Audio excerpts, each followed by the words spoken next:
தடுமாறினத இலங்கை அணி பார்க்கக்கூடியதா இருந்துச்சு ஜிம்பாப்வேயோட. இப்பொழுது இப்படிதான் நாம ஒரு தடவை சொல்றோம், அவருக்கு சாமிக கருணாரத்னக்கு இறுதி வாய்ப்பு சொல்ல அவருக்கு இறுதி வரைக்கும் விளையாடுவார் போலைக்கு போற போக பார்த்தா. எனக்கு இன்னும் இந்த அணி அவ்வளோ ஆசிய கட்டத்துல முதல் சுற்று வரைக்கும் தாக்கு பிடிக்கும் போது ஏன் தெரியும் எனக்கு. ஓகே, இன்றைக்கு நடக்க போற மிக மிக முக்கியமான போட்டி. ஆனா இந்த சொன்னது சரியா, மிகச்சரி மிக மிக முக்கியமான போட்டி, மிக முக்கியமான போட்டி. என்ன காரணம்னா, ஆசிய கண்டம் நடக்கிறதுக்கு முதல்ல நடக்கிற ஒரு T20 போட்டி, ஒரு T20 டூரா இந்த இலங்கை அணிக்கு இது இருக்க போகுது. இது சம்பந்தமா ஜிம்பாப்வே சம்பந்தமான போட்டி ரெண்டு பற்றியும் நாங்க இது வரைக்கும் பேசல.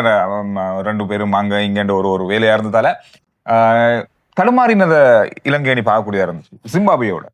ஜிம்பாப்வேயினோட தடுமாற்றம் என்பது உண்மையில் ஏற்றுக்கொள்ளக்கூடிய தடுமாற்றமே இல்லை. அதனாலதான் நான் ஆரம்பத்திலே நீங்க சொன்னது போன்று மிக மிக முக்கியமான போட்டி 2020 தொடரை பொறுத்தவரையில். 2020 போட்டியில் சந்துரு ஜிம்பாப்வே இலங்கை அணிகள் என்று பார்த்தால் 6 போட்டிகள் விளையாடி இருக்கின்றன. ஜிம்பாப்வே ஒரு தடவை அடி வாங்கிட்டான். அதாவது ரொம்ப நாள் இல்லாம இல்ல, 2024 ஜனவரியில இலங்கைக்கு வந்தாங்க. அதுல சீரீஸ்ல ஒரு மேட்ச் வின் பண்ணிருக்காங்க. அப்படி ஒரு சிச்சுவேஷன் தான் இருக்குது.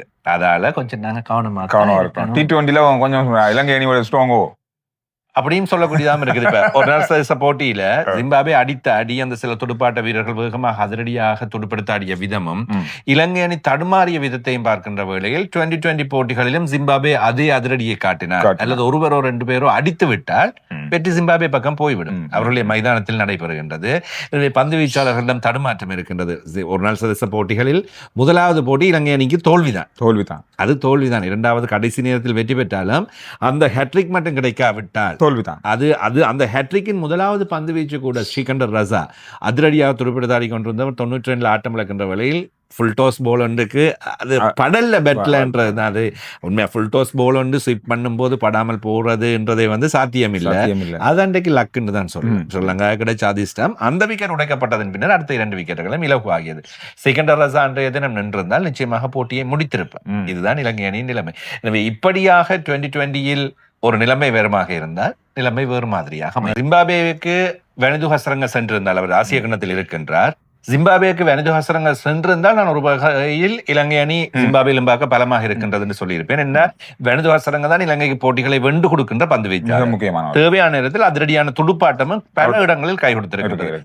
2020 போட்டிகளில் அவர் வெற்றி பெறக்கூடிய வெற்றிகளை இலங்கை அணிக்கு பெற்றுக் கொடுக்கின்ற ஒரு வீரர். எனவே அவர் இல்லை என்றது அணிக்கு ஒரு 25-30% பின்னடைவு. எனவே அதை விழுந்திருக்கின்றார்கள். அந்த இடத்துக்கு யாரை பாவிக்க போகின்றார்கள்? துனித் வெள்ளாளகையை சரியான முறையில் பாவித்து அப்படியே கொண்டு வர போகின்றார்களா? துஷான் ஹேமந்தவை தான் அணிக்குள் கொண்டு வந்திருக்கின்றார். லெக் ஸ்பின் தேவை எப்படி பாவிக்க போகின்றார்கள் அணி என்பதுதான் முக்கியம். உண்மையில் சந்துரு, ஜிம்பாப்வே போன்ற நாடுகளுக்கு இலங்கை போன்ற நாடுகள் செல்கின்றது.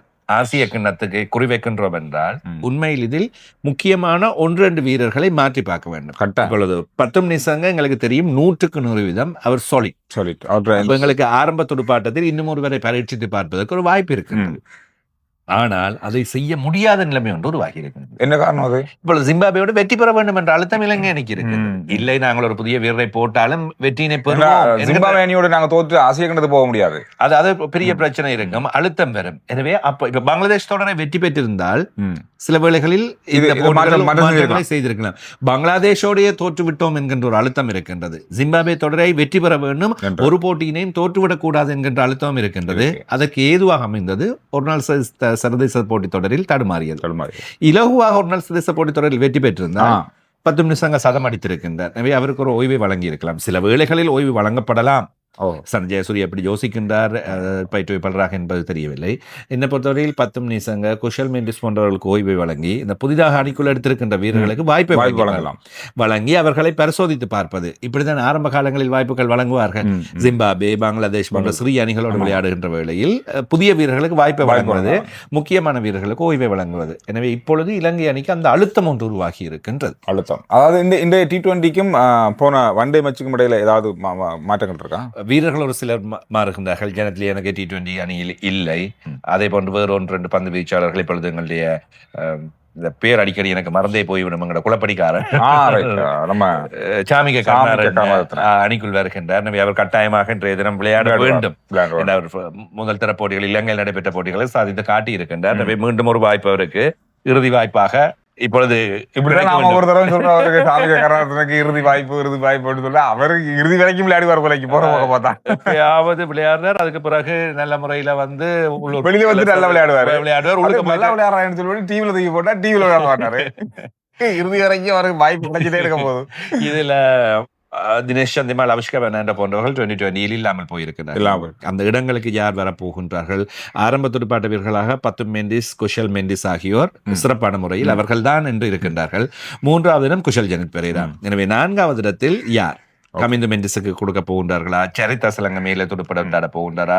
தஷோன் ஜானக மீண்டும் பங்களாதேஷ் தொடரில் அணிக்குள் வந்தவர் இப்பொழுது அணியில் நிரந்தர இடம் பெற்றிருக்கின்றார். அவரை முன் வரிசையில் துடுப்படுத்தாட போகின்றார்களா? இப்படி அந்த அணியை இன்றைய தினம் வெற்றி பெற்றாலும் ஒரு சீரான, இதுதான் சரியான பேலன்ஸ்டான ஒரு சமநிலையான அணி என்பதை உருவாக்குவதற்கான போட்டியாகவும் இன்றைய போட்டியா தப்பித்தவரை இப்ப ஜிம்பாப்வே அணிக்கு ஆன இந்த T20 இந்த 3 போட்டிகள் நடக்கும். இந்த 3 போட்டியிலையும் இலங்கை அணி மிகப்பெரிய அளவுல தடுமாறி தோல்வியை சந்திச்சா ஆசிய கிண்ண அணியில மாற்றம் வருமா? ஆசிய கிண்ண அணி அறிவிக்கப்பட்டிருக்கின்றது. எனவே வருது ஹசரங்க தான் அங்கே முக்கியமான மாற்றம். டில்ஷான் மதுஷங்க இல்லை. இதை தவிர்த்து அதே அணிதான். இனி இதை தாண்டி வீரர்களை மாற்ற முடியாது. ஆசிய கிண்ணத்துக்கான டெட்லைன் ஒன்று, எனவே அது வழங்கப்பட்டு விட்டது, முடிஞ்சிருக்கும். எனவே அதுக்கான அணி அறிவிக்கப்பட்டு விட்டது. இனி உபாதைகள் யாரையாவது எங்கேயாவது போட்டு தள்ளி அடிச்சு கையை முறிச்சு வெளியால போடான்னு சொல்லி அப்படியே டீமை கொண்டு வந்தா தான் எனக்கு இன்னும் அணி அவ்வளவு ஆசிய கிண்ணத்துல முதல் சுற்று வரைக்கும் தாக்கு பிடிக்கும் போது தெரியும். எல்லாத்துக்குமே அதன் இந்த தொடர் சகலத்துக்கும் முடிவு தரப்போகின்ற ஒரு தொடர். ஆசிய கிண்ணத்தில் இலங்கை அணி வெற்றி பெறும், ஸ்ட்ராங் நாங்கள் என்றதை காட்ட வேணுமா? இந்த 3 போட்டிகளையும் சிம்பிளா அடிச்சு வெற்றி பெற்றுட்டு வந்தால் அதுக்கான வாய்ப்புகள் இருக்கின்றது. தடுமாறிட்டு இருந்தாங்கன்னா ஆசிய கிண்ணத்தை யோசிக்க வேண்டி இருக்கும். மறுபுறத்தில் இனி அணிகள் இப்பொழுது ஒவ்வொரு போட்டிகளில் பங்கு பெற்றுக் கொண்டிருக்கிறார்கள். பாகிஸ்தான் அப்படி இப்படி இருக்கும் என்று காய்ச்சா அடிச்சு நொறுக்கிட்டு இருக்கிறாங்க. இப்ப 30 நாள் போட்டி தொடர் நடைபெற்றுக் கொண்டிருக்கின்றது. பாகிஸ்தான் ஸ்ட்ராங்கா தான் தெரியுது. பாகிஸ்தான் அணி ஆப்கானிஸ்தானை வெற்றி பெற்றிருக்கின்றது. எனவே இப்படி மறுபக்கங்கள் நடைபெறுகின்ற விஷயங்களை பார்த்தா அவ்வளவு நல்ல அப்படியே ஜிம்பாப்வே அணியோட அந்த டூரோட இலங்கை வந்தாலும் நல்ல முறை இருக்கு. அங்க போய் சும்மா யூ டர்ன் பண்ணி வரதை விட இப்படியே வந்துட்டா கரைச்சா முடிஞ்சிடும்.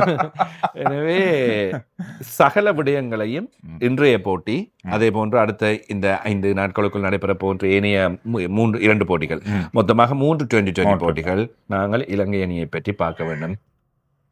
என்ன கொடுமை சார்! ஒரு காலத்துல இந்தியா, பாகிஸ்தான், ஆஸ்திரேலியா, இங்கிலாந்து இந்த டீமோட எல்லாம் வெல்லும், எப்படி வெல்ல போகுதுன்னு கதைச்சினாங்க. ஜிம்பாப்வேயோட வெல்லுவோமா என்ற சந்தேகத்தோட கதைக்க வேண்டிய நிலைமையில வந்திருக்கு. கொண்டு வந்து நீங்க எல்லாரும் விட்டுருக்கீங்க அப்படின்ற மாதிரி சொல்லதான் இருக்கு. ஓகே, நீங்க இலங்கை அணியை பற்றி என்ன நினைக்கிறீங்க? கடந்த 2 போட்டிகள் பற்றி உங்களுடைய கருத்துக்கள் என்ன? T20 தொடர் 3யுமே, அதாவது 3 போட்டிகளையும் இலங்கை அணி வெல்லுமா வெல்லாதா அப்படின்றதெல்லாம் உங்களுடைய கருத்துக்களா பதிவிடுங்க. அடுத்த வீடியோல நாங்க உங்களை சந்திக்கிறோம்.